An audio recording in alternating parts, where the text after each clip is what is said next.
E aí, pessoal, todo mundo bem? Olha só, umas aulas para trás, a gente estudou um pouquinho sobre os esportes de aventura na natureza, os tipos, tá?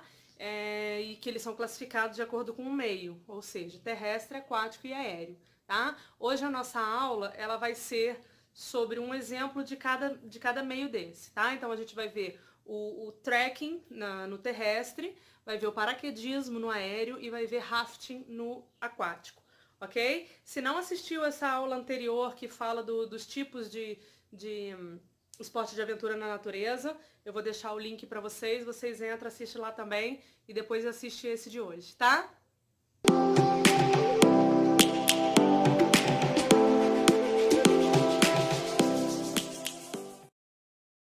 Trekking consiste na atividade de caminhar por trilhas naturais buscando maior contato e interação com a natureza. É dividido em trekking de um dia, também conhecido como trilha.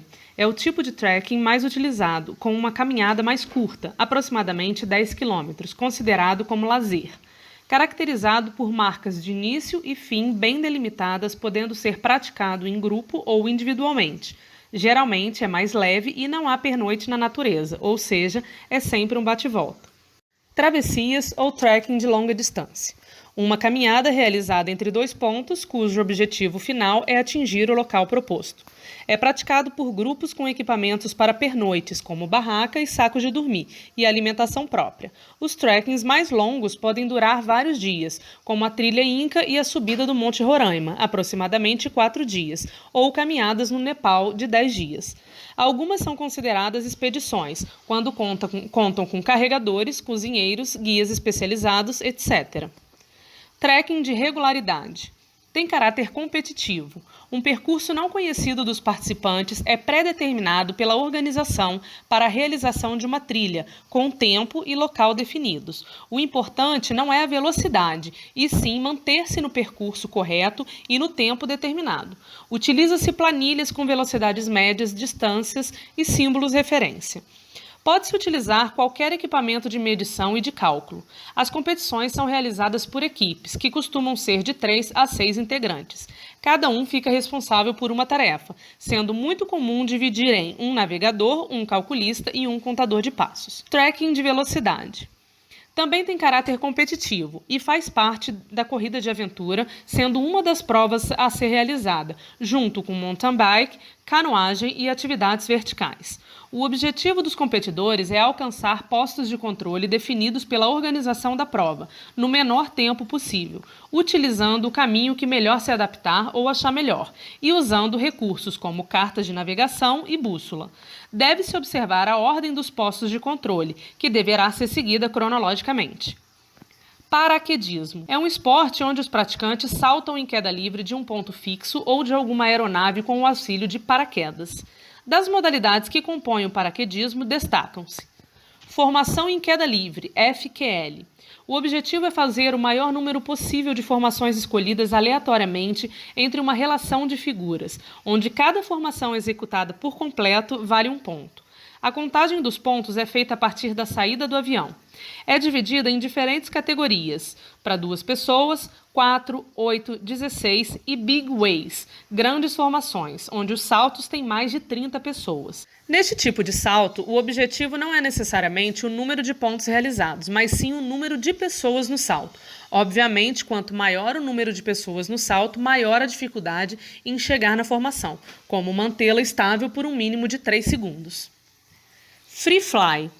Ao contrário das modalidades tradicionais de queda livre em que se forma figuras em um plano chapado, no free fly o paraquedista voa de diferentes maneiras, de cabeça para baixo, sentado, de pé, de dorso, de barriga para cima, e qualquer outro tipo imaginável de voo. Simplesmente não há limites. Freestyle. Conhecido como balé aéreo, os atletas saltam em duplas, nomeadamente Free Flyer e o Camera Flyer.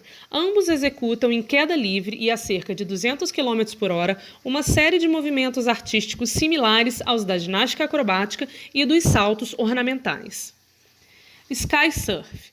Disputada por 2 atletas, o Sky Surfer e o Camera Flyer. O Sky Surfer salta com uma prancha especial na qual ele desliza e faz movimentos de giro e rotação, ou seja, ele surfa no céu. Já o câmera grava a performance do Sky Surfer em uma câmera de vídeo montada em seu capacete, mas também contribui com sua performance artística e com suas habilidades de voo, computando pontos individuais e influindo na pontuação da equipe. Junto com o Free Fly, o vídeo esporte, já que a filmagem influi na pontuação do time. Estilo e precisão. A modalidade estilo, em conjunto com a modalidade precisão, compõe as provas de paraquedismo clássico. Em geral, as provas clássicas são mais praticadas nas competições militares. O estilo é uma cujo paraquedista abandona a aeronave a 7.000 pés de altura e inicia uma sequência de manobras com 4 curvas de 360 graus para ambos os lados e 2 loopings. Conhecida como série de estilo, essa sequência de manobras é registrada por uma câmera de solo, possibilitando o julgamento do atleta. O tempo que se demora a efetuar a série é registrado e os erros dos giros são transformados em acréscimos de segundo. Ganha quem alcançar a menor média de tempo para fazer as sequências completas. Já na prova de precisão, o objetivo é pousar o mais próximo possível de uma placa no centro de um determinado alvo com apenas 5 centímetros de diâmetro, sendo praticada com a calote aberta. Wingsuit ou Wingfly. O grande atrativo é a velocidade horizontal. O objetivo aqui é curtir muito o voo percorrendo a maior distância possível em queda livre. Para que isso seja possível, os saltos são praticados com macacões próprios para possibilitar este deslocamento horizontal, já que possuem asas que se inflam com o vento entre os braços e o tronco e entre as pernas. Cross Country. Essa é uma modalidade que é praticada normalmente em dias ventosos e tem como objetivo principal percorrer a maior distância de terreno possível com o paraquedas aberto.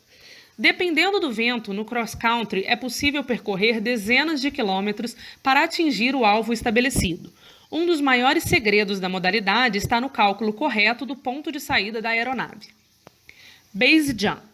O objetivo é saltar de um ponto fixo bastante alto, prédios, pontes ou montanhas, sendo que o tempo até atingir o impacto é muito curto, o que deixa essa modalidade mais perigosa quando comparadas às outras.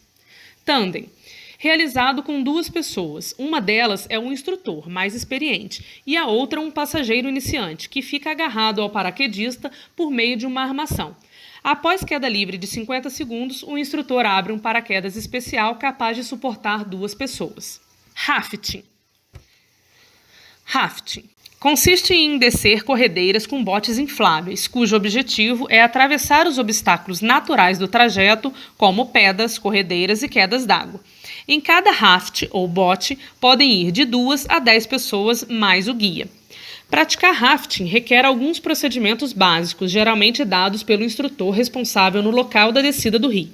É ele quem vai na parte de trás do raft, transmitindo comandos aos remadores. Esses remadores vão praticar ativamente na condução do raft, seguindo à risca as indicações do guia. Os rios são classificados de acordo com a sua dificuldade, de 1, fácil, a 6, sobrevivência duvidosa. A classificação depende da velocidade da água, do percurso e do volume de água do rio. Por isso, o mesmo rio pode ser mais emocionante na época de cheia do que em época seca. Gostaram? Beleza. Então, se não é inscrito no canal, se inscreve. Se gostou do vídeo, dá o joinha básico e até a próxima que tem mais vídeo por aí.